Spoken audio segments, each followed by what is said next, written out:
Ladies and gentlemen, we have Dr. Lorato Mokwena, originally from the Gauteng municipality, who is currently a lecturer at the University of the Western Cape, Linguistics Department. I have known Lorato Mokwena since my time in the as an undergrad. She was a mentor when I got to university. Now, as a imagine coming from Northern Cape going to Cape Town, when we get there and then you are able to get assistance from people like Lorato Mokwena. And she's been pushing boundaries. I don't remember her having a normal graduation. I always tell she's been graduating cum laude since undergrad. The only thing where I don't think she got a PhD for a cum laude for a PhD. But I remember when I was having discussion with the other fellow, Dr. Cloete, she was telling me, unless you are Lorato Mokwena, you cannot finish your PhD in 2 years. So she's actually... I finished mine in 2 years. So you see that as I would happen, actually we are able to do that in the 2 years. Yes. Dr. Lorato Mokwena, welcome to the podium. Come and give the audience here a background in the context of why are we here. What is the aim to achieve with this Colloquium or the conference? The collaboration of these three institutions over 3 days. What is that we are going to try to achieve? Ladies and gentlemen, let's welcome Dr. Lorato.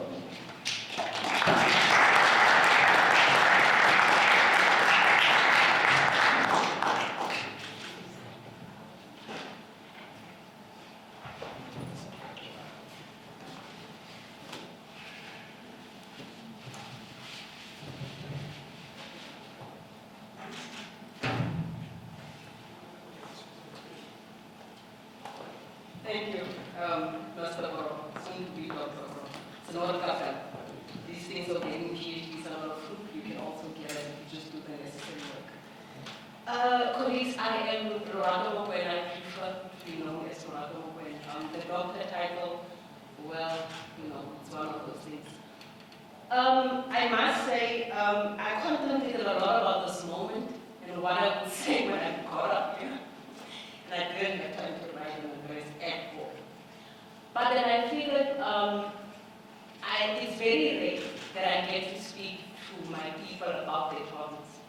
And it's very rare that I get an opportunity where I speak to people except that I'm a music student. So I figured I should start by telling you that this colloquium was born out of my passion for this province. I love this province. This province is home, will always be home, even though I've been away for 11 years. This is where I also have a research project, and one day I was sitting, and I remember having conversations and wondering, why do I not find research about my province? Why can I not search things easily and find information about my province? And I thought maybe it's time we spoke as a bit of this province. And so I bounced the idea of Dr. Jacques and said, of course we can do this. And I said, I don't want to be the only person presenting. He said, you won't be. And so I sent out a couple of feelers, and I wasn't the only person that was interested in Northern Cape, nor did research about the Northern Cape. And so we have a jam-packed program filled with such invigorating speakers. You have it, you make it available online. That's not what I want to focus on. I want to steal a couple of moments. So I do a lot of research, and I dealt with Northern Cape. And so last week Thursday I was in Campbell, and so I'm speaking to this woman, and I'm asking about Campbell, asking for a nickname for Campbell, because this type of research I do sometimes. So Campbell doesn't have a nickname. He has a new name. I can't believe it. Where's the youth? Surely they created a nickname by now. And she's like, you can go ask the youth. I doubt you will find them. And I'm like, that's very awkward. What do you mean I won't find you? And I saw the pain in her eyes when she spoke about me. And I could relate because I was also there. It's just because, don't let the title confuse you. I've also come from very humble beginnings. Don't let the title confuse you. Not the English with Makanmaki. Ek is outspoken, outspoken, ek is multi-second. The omas of our father being so don't let the English confuse you. Ek is risket, don't have as much listeners, so I'm hoping that virtually and in this room, that's about listeners that may well work as they say. It's time we stand up and stop blaming our circumstances. I'm not a motivational speaker, not by the list. But what I am is someone that has seen most of it and still came out to say, you can get a PhD even though your grandmother was a domestic worker. And so I thought I'd take this moment to just speak to the Northern Cape youth. That woman's heart was broken, and she's not the first woman I've spoken to that's been lamenting about the youth. And I said, surely they can't be bad men. Maybe we just need access. Maybe we just need to speak a different narrative about women. And maybe we just need to put someone in front of them that looks like them and sounds like them. So they can also say, if she could do it, I can. Our journeys won't be the same, but the results can definitely be the same. Okay. And so I'm taking this moment to tell you and to encourage you, regardless of your circumstances, and regardless of how difficult it gets, because it will be. It's bound to be difficult. That you see these social events, are you indicating that I saw? So I came to tell you that if you are Noord-Kaap kind, it is possible. It was possible for me, it will be possible for you. This colloquium has taught me a lot about the Northern Cape and about the people of the Northern Cape. I've met some beautiful people and I don't want to cry. I've met some hardworking people. And so when I think of it being Heritage Month, and you know how Heritage Month is always celebrated, and we go out and we wear these beautiful clothes and we celebrate our languages, I thought perhaps we start a different type of heritage for the Northern Cape youth. I thought perhaps it's time that this colloquium inspires hope. Perhaps it's time that this colloquium encourages you to step out of your comfort zone, because that's what I did. Trust me, I would have never ever imagined I would even suggest this colloquium.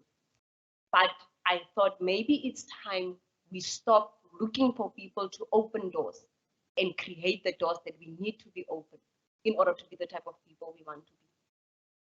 So with all of that said, that us in Noord-Kaap, excellence as in Noord-Kaap, beauty as in Noord-Kaap, we have a rich heritage of so many things. But maybe we should just perhaps focus on ourselves sometimes and ask yourself what type of heritage you want to leave behind. And if I die tomorrow, I promise you, I'll be a happier corpse, because this colloquium, no, really I will be, I'll be smiling, because this colloquium came to life.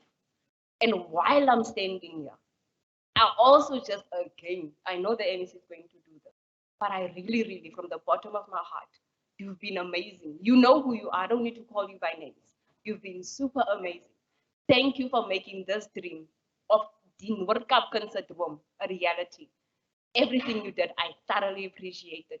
So, that us a Noord-Kaap, and it will be a Noord-Kaap every year. And I encourage you, from this year forth, come with the ideas if you are Noord-Kaap, and we'll gladly incorporate them into making this our colloquium and not just their colloquium, because we all belong to this province. Ladies and gentlemen, thank you so much.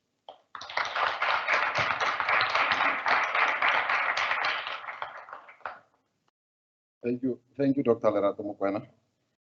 Now, let me then introduce our next speaker, the person who should actually open this official. I don't want to say the haze bus, that's like big for here, but actually that's what it is. I read through his bio and I thought to myself, if I'm going to go through this bio, then I'm going to take 20 minutes. And that's the time that maybe you should use. But we all know that when he assumed the position as a premier, mostly the country and the province was crying for hope. And I always see on social media, other provinces saying that how we wish you were our premier. Then I always think to myself that in Soto they say, Mokhale ga tumi gabo. Sometimes we ought to maybe appreciate our premier more better than we do, because I think the rest of the country is crying for him. And I'm afraid we must not lose him to national as yet. We still have a lot of work to do. Ladies and gentlemen, Dr. Zamani Saul. You will welcome to the podium, Doc. Let me greet the member of the Executive Council who's here with us, MEC Fienies. We've got two vice chancellors and principals of university, the Sol Plaatje University, Professor Crouch, and the University of the Western Cape, Professor Tyrone Pretorius. And some of us, when we speak of the University of the Western Cape as the intellectual home of the left, then you can easily predict our age. And I don't think this fresh generation, your generation, would have a full comprehension of what we speak about of the university as the intellectual home of the left, as UWC, intellectual home of the left. The lecturer in the linguistic department who actually conceptualized and gave birth to this colloquium, Dr. Lorato Mokwena. Can we give her a nice round of applause? I think she possesses extraordinary energy. And I think that's what we need from her generation.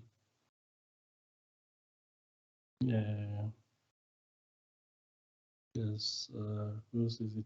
Kramsky, who says that the responsibility of each generation is to define its vision out of relative obscurity. So we need young people like you, the ordinary energy who push boundaries, push the envelope. If you dream about it, you can make it happen. And thank you very much for that. Ladies and gentlemen, it is my distinct pleasure to be here as we commence a series of talks aptly titled "That Earthen World Captain." When my office told me about this, and I wanted to make sense, what does this "That Earthen World Captain" beteken? So they have to take me to town to try and explain to me. The overall objective of these talks is to pay tribute to our proud and rich heritage as the people of the Northern Cape. Ons noem onsself mos die Noord-Kaapsters. So these engagements provide the platform for us to pay tribute to our proud and rich heritage.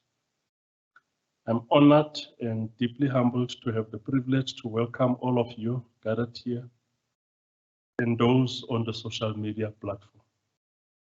I wish to make a special welcoming to the Vice Chancellors from Sol Plaatje University and the University of the Western Cape, as well as the entire delegation and speakers to our warm, wonderful, and blissfully beautiful Northern Cape. I welcome you to a province with which is rich in history, culture, heritage, and tradition at a time of the commemoration of the Heritage Month under the theme, the Year of Charlotte Maxeke, celebrating South Africa's intangible cultural heritage. This year's theme pays tribute to the 150th anniversary of the liberation struggle icon and human rights activist, Ms. Charlotte Maxeke. She is being celebrated to inspire the women of this country to follow in her footsteps. So we can see now, Lorato, you are following on the footsteps of this giant, Ms. Charlotte Maxeke. If you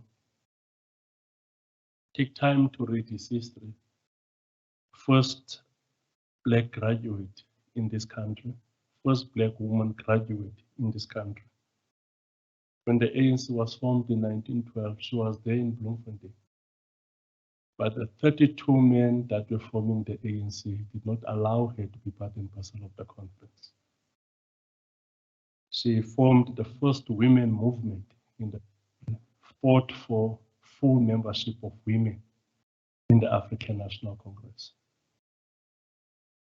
17, she managed to get a partial success when women were given partial membership. Women did not have full membership. They could not sit in committees that takes decisions and all of that. But she pushed with her struggle. Around the 1930s, so the Women Congress was formed. And it's quite clear that you saw her footsteps and you are being on her footsteps, and it's very proud. Tonight marks the beginning of a 3-day colloquium to not only promote Heritage Month, but also to stimulate public conversation about the development and preservation of our heritage in the Northern Cape. This, we believe, will also create an opportunity to encourage social cohesion and nation building. I always note that the richest asset of our province is her people. The unique cultural diversity and the warm hospitality of the people of our province has always been a cornerstone of the province appeal as a tourism destination. Many tourism offerings have been built around highlighting such human-to-human cultural encounters. There are heartwarming cultural experiences at the top of any travel itinerary in the Northern Cape, from the ancient tribes of the San, Nama, Korana, and the Griquas, fascinating visits to the vibrant townships, meeting the settlement communities of Rimfasmark, or exploring the battlefields commemorating the Anglo-Boer or the South African War. This makes the Northern Cape a province of real culture, and over the next few days, we will be connecting with the South Africans from all walks of life to pay special tribute to our heritage, diversity, and culture. As diverse and unique as we are, we must understand the mutual need to celebrate our heritage and traditions. We are thus grateful to Dr. Mokwena, the University of the Western Cape and Sol Plaatje University, for taking us on this journey to embrace our diverse cultures, but at the same time, celebrating the common heritage that we all share. These next few days must specifically be utilized to educate our younger generation about their heritage, culture, and tradition. If there is no clear sense of where we come from as a country, there will be no meaningful course in our journey. As stated, Program Director, the Northern Cape is a province rich in history, culture, and heritage. We pride ourselves in the fact that the Sol Plaatje University is the first university in the country that developed the curriculum and obtained approval to offer a higher certificate in heritage studies. The program is intended to develop the young minds that will increase the Northern Cape's ability to tell its own story and to interpret its own archives. Ladies and gentlemen, our languages are the main vehicle through which intangible cultural heritage is passed from one generation to the next. It is through our languages that our children are taught our family values, our cultural practices, our norms and traditions. In the South African Constitution, we have 11 official languages. We are one of the few countries in the world that have 11 official languages and actively promotes multilingualism, that many South Africans are able to speak more than one language. This unique situation enables many South Africans to understand and appreciate the cultural heritage of their fellow countrymen and women. We remain mindful that the Khoi and San languages were systematically destroyed by apartheid colonialism.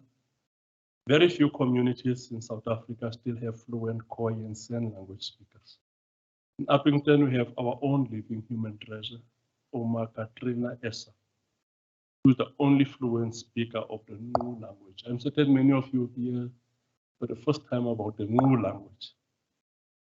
There's a book which she published with the University of Cape Town, which I would actually invite some of you to get a copy of it just to get a sense of the new language.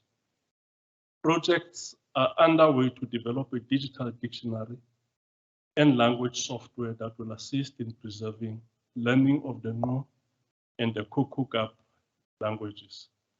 It is our wish that the language can be preserved and carried on to the future generation so that it can also be added and recognized as one of the official languages of South Africa.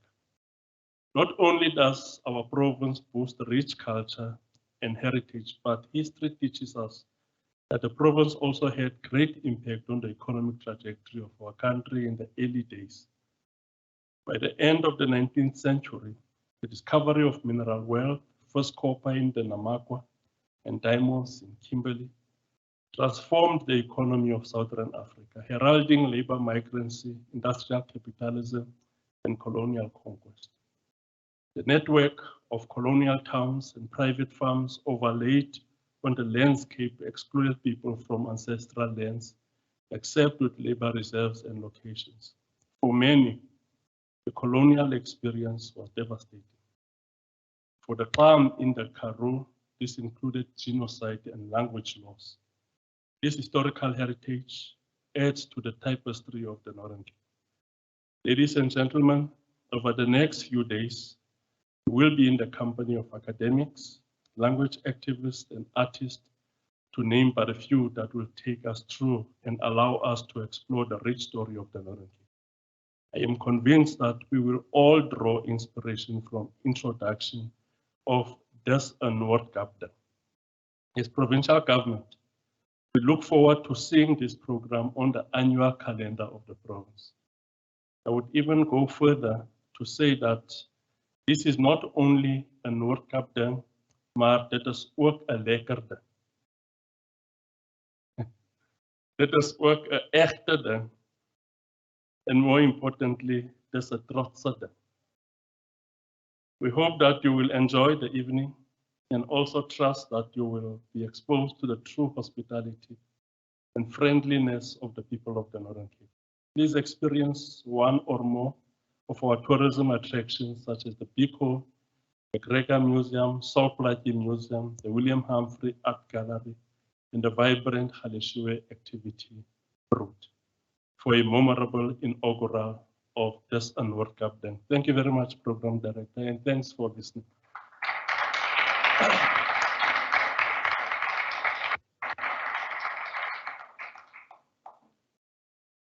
Thank you very much, Premier. Professor Andrew Crouch currently has over 30 years of research experience in environmental electrochemistry and its application, being an author and co-author of more than 140 research papers and conference proceedings, and one patent in the area of electrochemistry. Ladies and gentlemen, allow me to bring on the podium the VC and Principal of Sol Plaatje University, Professor Andrew Crouch.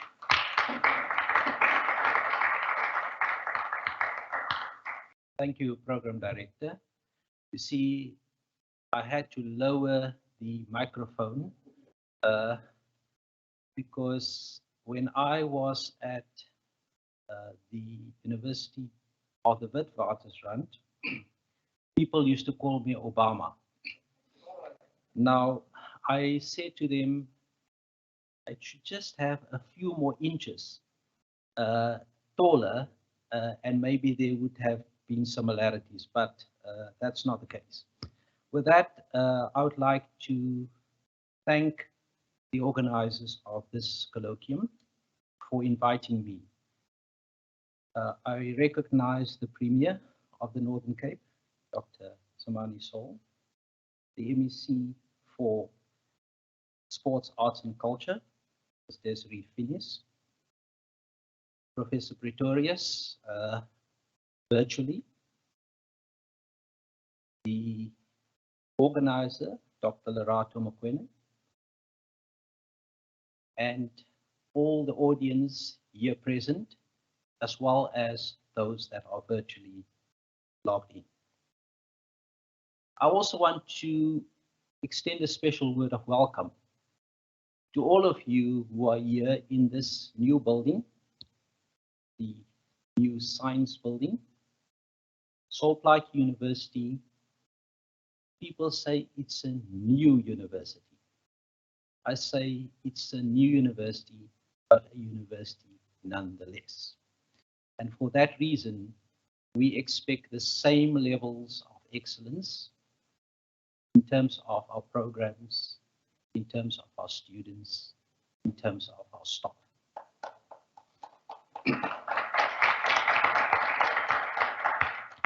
Because it is only apt that we demand that level of excellence for the Northern Cape and its people. Like we've heard before, dit is 'n Noord-Kaap ding. Ons glo in uitmuntendheid. We believe in excellence.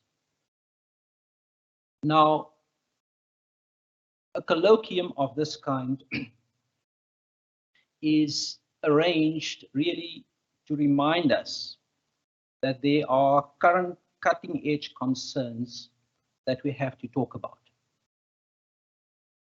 And we normally have colloquiums with people of diverse views so that we can get arguments put forward, so that as an academic body, we can unpack all the concerns in that colloquium. And it's particularly apt earlier, as the Premier said, that we have this colloquium in Heritage Month, so that we can unpack the deep-rooted history of the Northern Cape.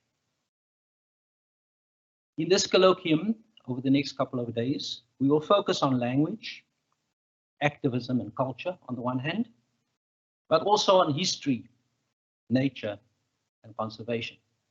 And I'd like to add maybe an additional one, and I'll mention some of it. We must also focus on the resources we have in the Northern Cape. Over and above the human resources, also the other riches that we have in the North. So when I think of the Northern Cape as a province, I think of a place or a province where it's a place that's always been in transition. A place where people pass through. It's a transition point. It's a place where sometimes people settle, but it's also a place that serve and have always served and continues to serve. The Northern Cape landscape is comprised of many features and creatures, I should say. Not only features, but also creatures. Creatures and features that have a history. Sometimes that history is rubbed over, but often, even if it's rubbed over, we find that there is a trace that is left behind. Whether it be a material trace, or a fossil, or debris, or just an infliction of past humanity, the activity of past humanity and social life. Now, I like rock art, and the reason why I mention that is because I have a rock art painting in my office, those of you who visited my office, because it's a constant reminder to me that I'm in the Northern Cape. Rock art is deemed to be important. It's deemed to be so important that the president, ex-president of our country, I won't say which one, incorporated it into the new post-apartheid coat of arms. So it is important. It is but one means of expression that archaeologists use to study the material culture. And in our case, the material culture of our ancestors, the San and the Khoi, Nama and other groups, which our Premier has already mentioned. I was privileged at one stage in my life to be associated with a university which had a rock art institute. And I was fortunate also at one stage to preside over a book launch of Professor David Lewis Williams, and some of you might know him, and his student, Dr. David Pierce. And their book is called Sand Spirituality, Roots, Expressions, and Social Consequences. And in that book, he describes the deep past, which is not remote from the issues of today. So looking back at the issues that the San, the Nama, and the peoples of 2,000 years or more have experienced. But he said, the deep past is not remote from the issues of today, but must be used as a resource in our thinking and in writing about the Northern Cape. So whenever there's artifacts left by peoples that used to roam these lands, these artifacts can take many, many forms, transcending simple complications. And sometimes the archaeologists say we mustn't just look at these things as stones and bones. They mean something. And we also know that our culture, or the culture of the Northern Cape, is a culture of oral tradition. Don't write things down. You talk about things. You sit around the fire and you tell stories. If I think of the Northern Cape as a geographical region, I think of the East, Griqualand East, Griqualand West, as we know it. If I think of the West, I think of Namaqualand. If I think of the South, I think of the Central Karoo. If I think of the North, I think of Meer, Kuruman, Katu. I think of the peoples that occupy these lands and the traces that inhabitants left on these lands. And then we realize that the gap between the past ways of life and their supposed way of living represents a very, very, very broad canvas. And the closest we can get to that canvas is to try and link to the cultures that have established that canvas. Now, 19th century records show that the rituals and beliefs of the 20th century San living in the Kalahari desert are relevant in our understanding of the ancient rituals, the rock art, and the cosmology in that part of the world. And when I say that part of the world, it's our part of the world. It's part of the Noord-Kaap thing. But there are many other threats to it that we experience about this Noord-Kaap thing, because there have been many attempts to eradicate these rituals, cultures, the metaphors, and also the spirituality that we see in the paintings, the artifacts, and what the ancient peoples left behind. Violence was used to erase specific identities and histories. One such attempt to erasure was the Nama and the San. And in our recent past, we know, like with many other histories of indigenous peoples, not only here, but around the world, such in Australia, North America, we know that these are not necessarily striking examples of human rights. Definitely not. I mean, the news media are full of violations. We've seen what has been happening in Canada. Now, if I think of attempts to erase these cultures, I think of a century ago or more. The experience of our black civilians inside the Kimberley and Dry Huts forced labor camps. Labor camps were common in 1900, 1900. The history of Kimberley itself and the impact it had on the Northern Cape landscape, and for that matter, South Africa, cannot be underestimated. Kimberley has just celebrated its 150th anniversary. And if I think of what has transpired over that 150 years, it's a rich history, but it's also a sad history. The open mine, the numerous grave sites and memorials are physical evidence of the past, which still follows us into the future. Incidents that have happened over the years, I believe, are maybe in our distant past, but we must not forget what happened. We know what happened in the copper mines in the communities of Namakoland, MEC, from that region. I say copper, the mining of copper is synonymous with the mining of zinc. I happen to be a chemist, a very simple one, but I know that when you mine copper, you also mine zinc.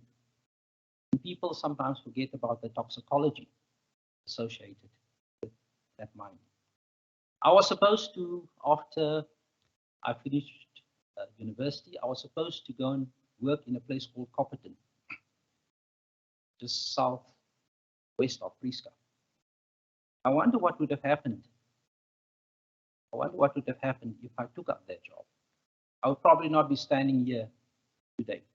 But then they also say the choices we make as ook in Noord-Kaap. Ons maak keuses. We make choices. It's a choice that Sol Plaatje made when he came to Kimberley. He stayed not very far from here. The commitment he made to Setswana, right? Its use as a predominant medium in newspapers that he, in fact, ran.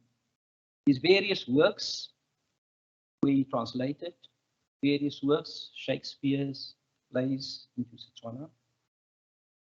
We know the importance this contribution has made on the wider history and development of Setswana. And we can see the impact that it still has today. The Premier talked about languages, and I'm not going to dwell on languages, other than to say we talk about our indigenous languages that have almost died out. But what about our other languages? What about the languages and the lingua franca that our populations speak today? Are we protecting that? And I think over the next 2 days, we'll see and we'll hear how this can be unpacked. And I've spoken a lot about heritage, our history. I want to speak about what the Northern Cape has to offer. Want dit is ook 'n Noord-Kaap ding. What can the Northern Cape offer? And if I look around, and as I've been traveling the vastness of the Northern Cape, I see the industries in the Northern Cape. Agriculture, sheep, karakul farming, mining, renewable energy, ecotourism, and lately the SKA. I also see this going on the way to Warrington as you turn off towards Jankemdorp.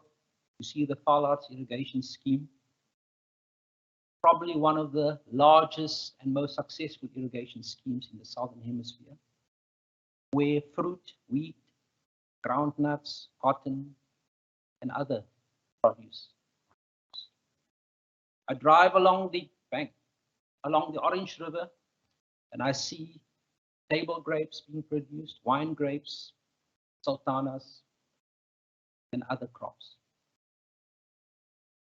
I just go 30 kilometers here on the banks of the Vaal River, and I visited that farm recently, where 1/4 of our country's onions are produced. I look at our 5 provincial parks and nature reserves, our botanical gardens and land, and our Richtersveld botanical landscape, the quiver trees. There's one on our weapon, and I see, Premier, you've also adopted the quiver tree. It's very good. These are the ingrained visible evidence of our heritage. It's there. We can see it.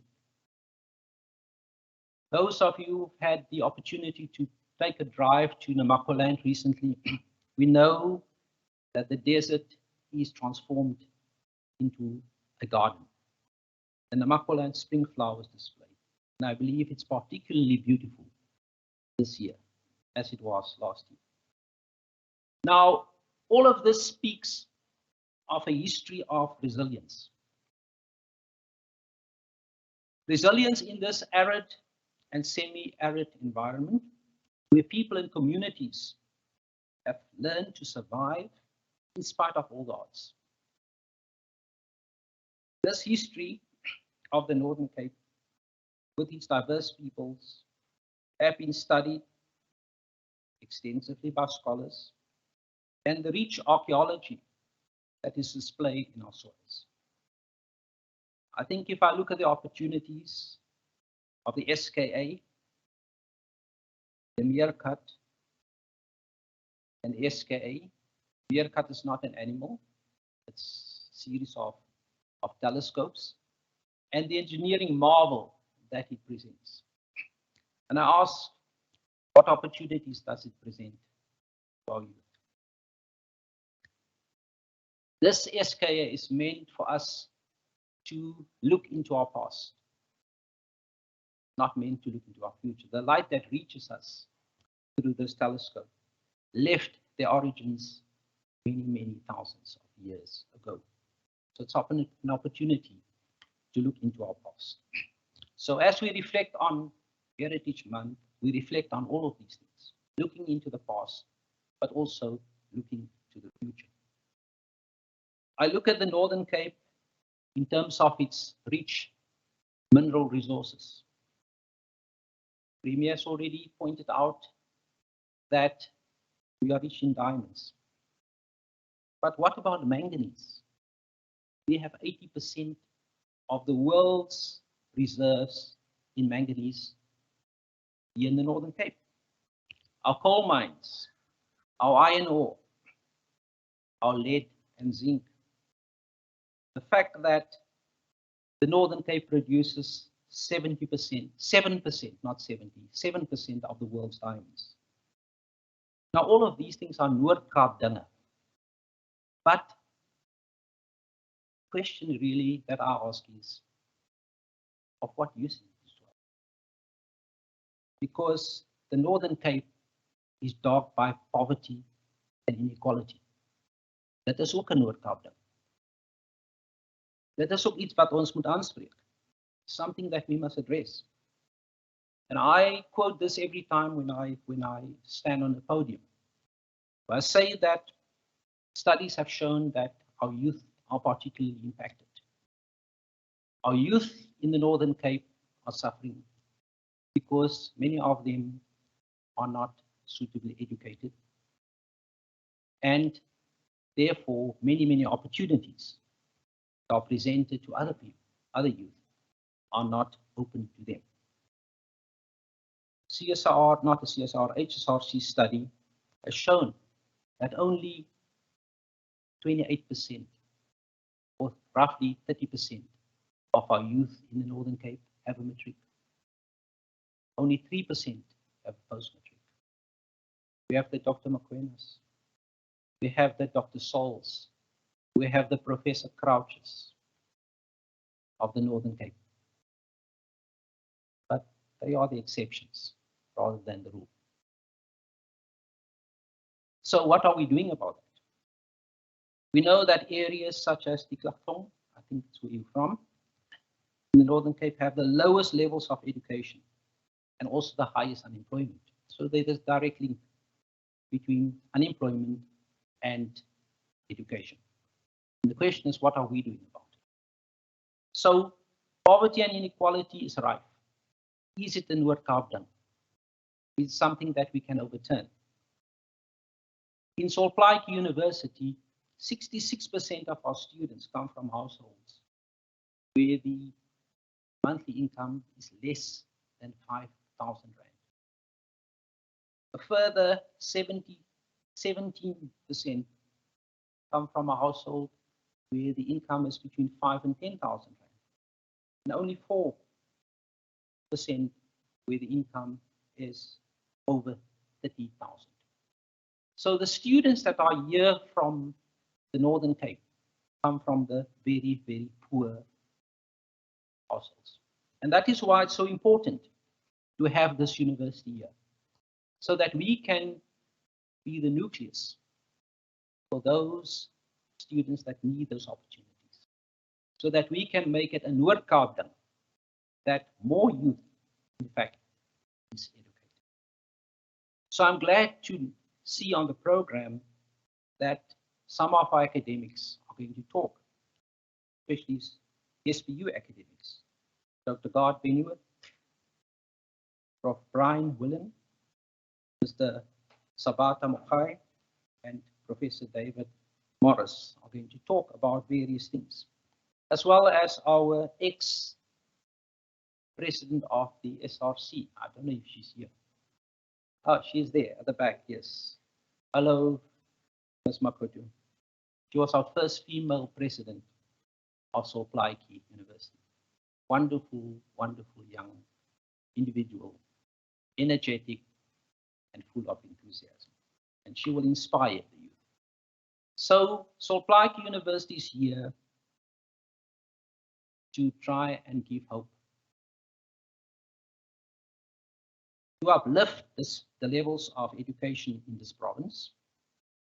And I will be launching a program very soon called the Talent Pipeline Program, where we are going to identify, in fact, we have already identified few youth from the Northern Cape schools, particularly from the rural areas, to, in fact, make sure that we can polish and nurture that hidden talent, so that more of the opportunities that are not presented to that youth can, in fact, be opened up to them. Those opportunities that we all, in fact, think of, but never execute. What else is Sol Plaatje University doing? The Premier knows that in conjunction with his office, we launched in February the Northern Cape Innovation Forum, and Sol Plaatje University is the host of that forum.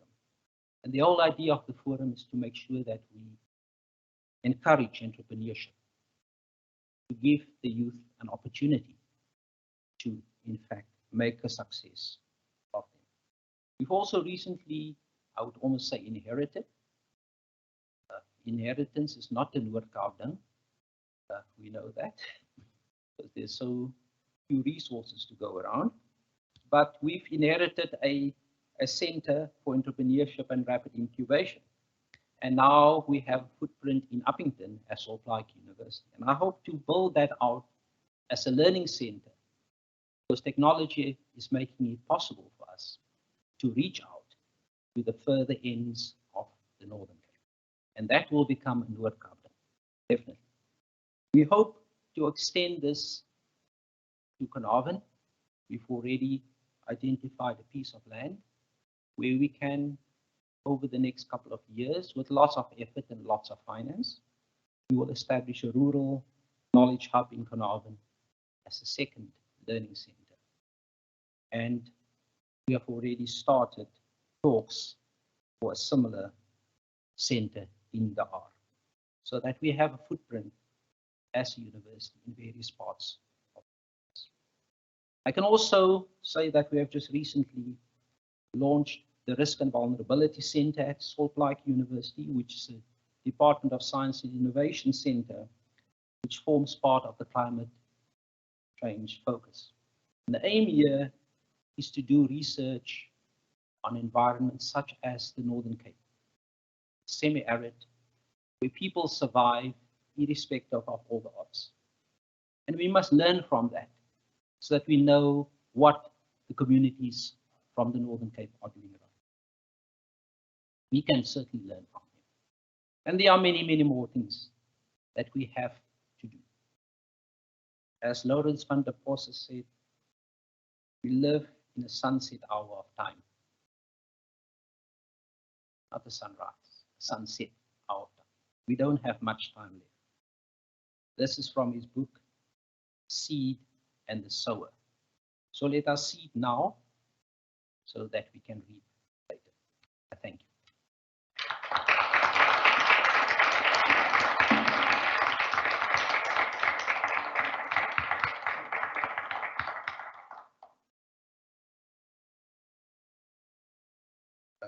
Thank you very much, Prof. Now, before I move on to the Western Cape, I'm going to call on the Ms. Sizakele to perform for us. I think she's virtual, right? I think she's virtual. Is she virtual? Yes. She's going to perform for us. Ms. Sizakele Mokhele is a lecturer of creative writing, writing at the Sol Plaatje University. She'll be doing a poetry performance for us. Over to you, Ms. Mokhele. Thank you, Program Director. Greetings, my Africa. All protocols observed. So I was asked to perform a poem about the Northern Cape, but I do not know how to write a poem inspired by diamonds and holes. I do not like diamonds. I cannot afford diamonds. The one thing I know about holes is that we fill them up with soil. After resting the bones of loved ones, we enjoy spinach and lemons and the music in our feet. I will try what Mutabaruka does in his poem, This Poem. This poem is not about little boys who live in traffic lights, nor the men who park their cars in the Oppenheimer Gardens. This poem is not about the wealth of the soil. It is about the wealth of the soil, the people who wear grains of dust on their skins. This poem is about the homes of men and women like Blackie, Sobukwe, Mutwa, Mama Huitzimang, Francis Bard, and Olive Schreiner. This poem is not about street names and statues. This poem is about flamingo birds and waterfalls. This poem is chasing orange sunsets on very short skies and blinding stars. On my way to Namakwaland, I learned that the sun doesn't burn people, it makes them glow. This poem has already started. It is about the shortest 101 years old woman I ever met, Mineputo Manunga. She used to make little red dolls, healed people using her hands. Baba Lonala and I went to visit her. She told us a story about a little girl who also used to make dolls from mud. The mud doll maker couldn't bear children. Her spirit guide told her to pour water into the soil, mix it until it smells like rain, shape it into a baby, and place it in a green hut to dry. The next morning, she heard a little baby cry. Nyabonga. Thank you.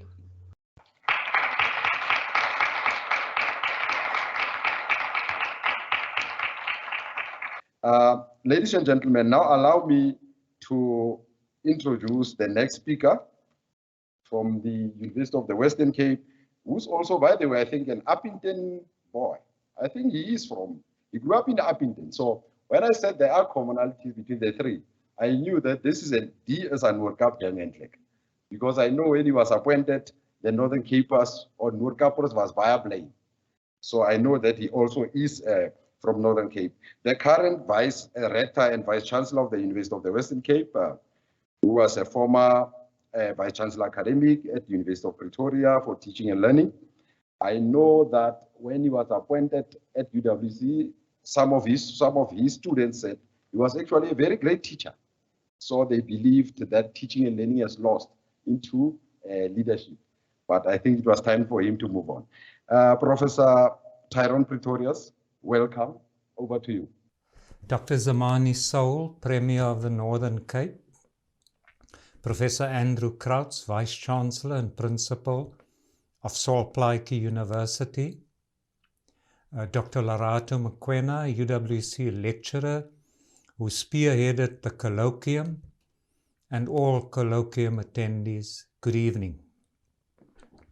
Welcome to the inaugural Dit is 'n Noord-Kaap ding, and I'm delighted that we are holding this event together with Sol Plaatje University. I would have preferred tonight to have been there in person, or at least be able to address you virtually. Unfortunately, despite our best efforts, I was not able to connect. Some of you might know that this province holds many associations for me on a personal and professional level, and I presume that is why I was invited. Firstly, I went to Carlton van Heerden Secondary School in Uppington, and the Northern Cape became my home for a few years.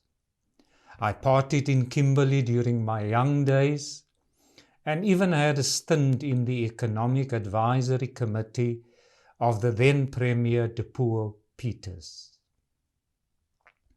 Then also there are many connections that the university itself shares with this province. Many of our students and alumni are from the province, just like Professor Crouch, who studied at UWC for a BSc and a BSc Honours, and Dr. Saul, who attained a doctorate in laws, in constitutional law and jurisprudence. As the Vice-Chancellor of UWC, I'm honoured and proud that such eminent persons of the Northern Cape have their origins at UWC. Then there are the many research connections that UWC has formed with the Northern Cape, starting with a square kilometre array in the Karoo, where our researchers and postgraduate students are doing amazing work in understanding the origins of the universe.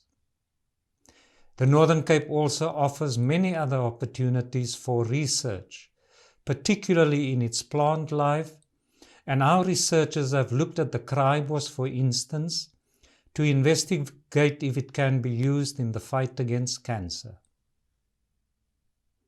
On a personal level, I find that in talking about our country, the Northern Cape is sometimes treated as an afterthought instead of being an integral part of South Africa. A part, of course, for the great hole in Kimberley and the beautiful flowers in Namaqualand. But there is so much more to this province. It was the site of struggle in the South African War, not only for the white men who fought on the battlefield, but the black lives that were destroyed in the process. It was also the place of dreams, when it brought together a multitude of desperate men in search of riches during the diamond rush. Importantly, the Northern Cape was witness to the extreme brutalities visited upon local inhabitants during colonialism. And yet, it also provides us with rich legacies, such as Sol Plaatje, the journalist, the intellectual, and the humanist, and the campaigner for Setswana. These are but a few of the many riches that the Northern Cape hold for our researchers, and I know that this colloquium will share much more. I wish you, as the participants, the conveners, and all other partners and supporters, a fruitful and productive 2 days of engagement and discussion. Once again, thank you for asking me to say a few words. I thank you. Okay, ladies and gentlemen, allow me to call on the Honorable MEC, Ms. MEC Desery Fienies, to do the vote of thanks.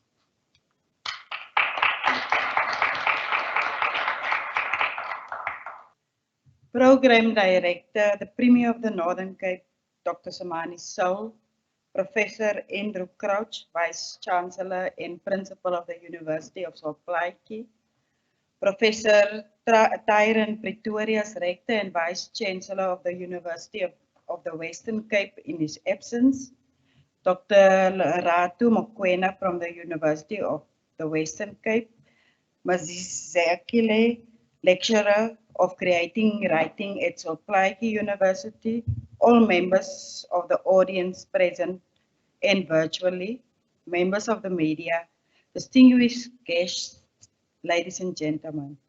I would like to thank all the delegates who took the time out to join us this evening to the opening of the Noord-Kaap Colloquium about the Northern Cape, organized by the Northern Cape Provincial Administration, the University of Sol Plaatje, and the special guest, the University of the Western Cape.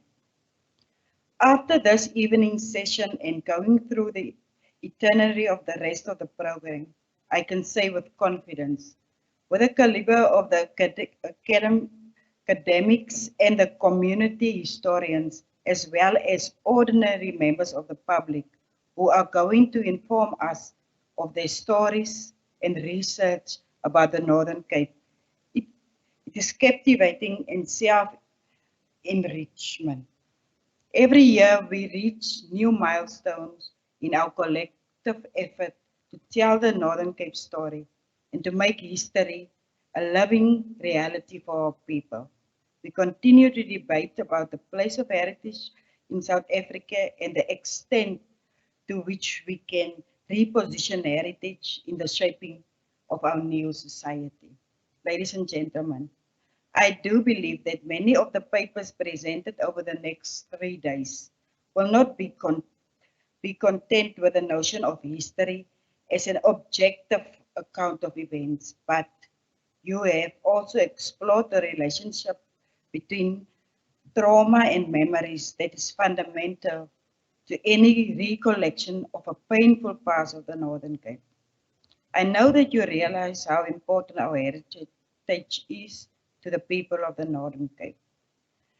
The Department of Sport, Arts and Culture has identified heritage as one of the flagship programs. And as such, we appreciate the work you are doing in the field of heritage and hope that you will use this colloquium to make inroads into unmasking the hegemonic discourses of power inherent in the very nature of history and myth-making. We are all know that it is the colonial and apartheid era systems were imposed that eradicated our indigenous knowledge systems, distorted our cultural heritage, destroyed age-old indigenous traditions and systems of governance, not only in South Africa, but across the African continent and among all colonialized people of the world. Cultures of African people were considered as cultures that have no value, significance, and meaning. This colloquium must therefore also correct the lies of the past and to show value, meaning, and the wealth of our cultural inheritance. Ladies and gentlemen, on behalf of the provincial and local administration of the Northern Cape, I would like to express our sincere gratitude and expression for organizing this colloquium. We are extremely honored and privileged to be part of this Noord-Kaap. We believe it is a colloquium that is destined to draw attention to the potential and power of the Northern Cape. In fact, it will make waves in the global arena. To Dr. Lorato Mokwena and the team from the University of the Western Cape and the University of Sol Plaatje, you have indeed proven that the Northern Cape has a major role in the promotion and preservation of our heritage. I encourage all participants to actively participate and make your voice heard. I believe that each of you have overcome some sort of challenge in the research and writings of your papers of the Northern Cape. And for this, the provincial government, under the astute leadership of Dr. Zamani Saul, want to say your bravery, perseverance, and commitment to telling the Northern Cape story is not unnoticed. Finally, I would like to take this opportunity of thanking everyone responsible for organizing this event. Thank you for your hard work and logistical support. Program Director, ladies and gentlemen, we thank you for being with us this evening. It's been an accelerating project and we cannot wait to participate in this colloquium. To those who traveled to be with us tonight, once again, thank you for joining us and sacrificing the comfort of our homes. May you have a safe journey. If I have forgotten to thank anyone, kindly note it's not deliberate, and your role in the success of the program is highly appreciated. I thank you. God bless you. Good night.